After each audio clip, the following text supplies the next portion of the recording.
Palang hapon sa atin lahat guys, Luzon, Visayas, Mindanao, magandang hapon po sa atin lahat guys. Ayang pintuan po tayo tungkol sa buhay natin. Napag-alaman ko guys na sa buhay natin, kailangan lagi lang tayo positive.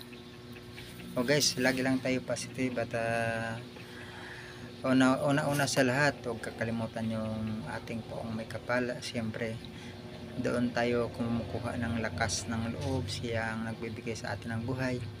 Pangalawa po ang ating pamilya kailangan huwag pabayaan na magtrabaho ng maayos, magtrabaho ng patas, magtrabaho ng walang pag-aalinlangan, basta sa tama lang yung ginagawa natin.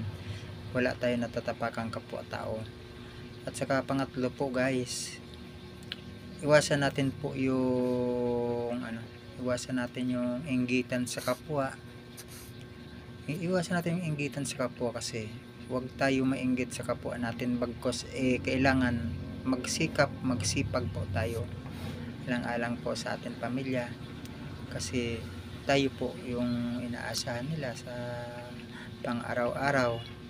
Kailangan po tayo malakas ang pangatawan. Paggising ng umaga, huwag kalimutan na magpasalamat sa ating may kapal.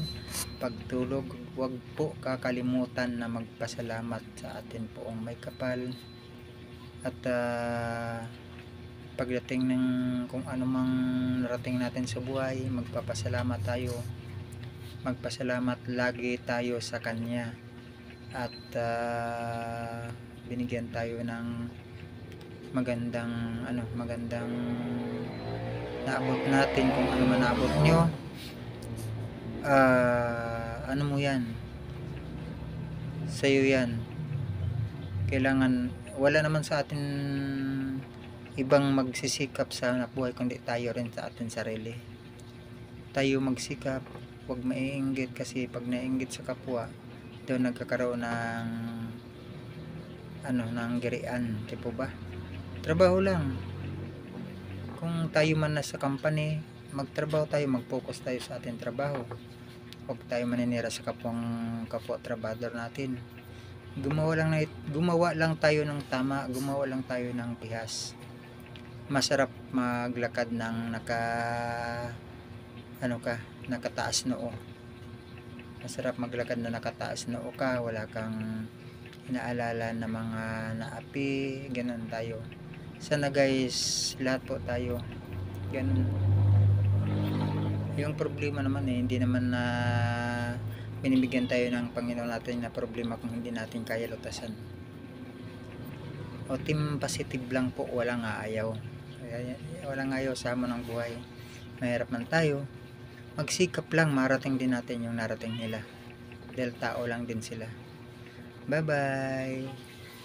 Ayan, napakwento tuloy ang Mr. Pogi ng buhay, ng mga buhay no? Mr. Pogi ng misis ko. Diba? Lagi lang tayo pagising, dasal. Pag nandyan yung pagkain, bago kumain, magdasal lahat. Bago matulog, magdasal.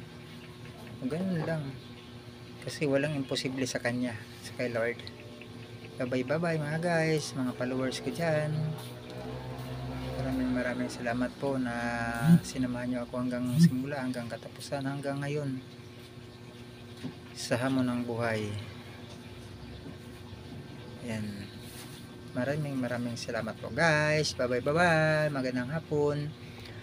Good afternoon, good evening, good morning all over the world. Good afternoon po. Good afternoon po, Luzon, Visayas, Mindanao. Maraming salamat po. Bye bye po.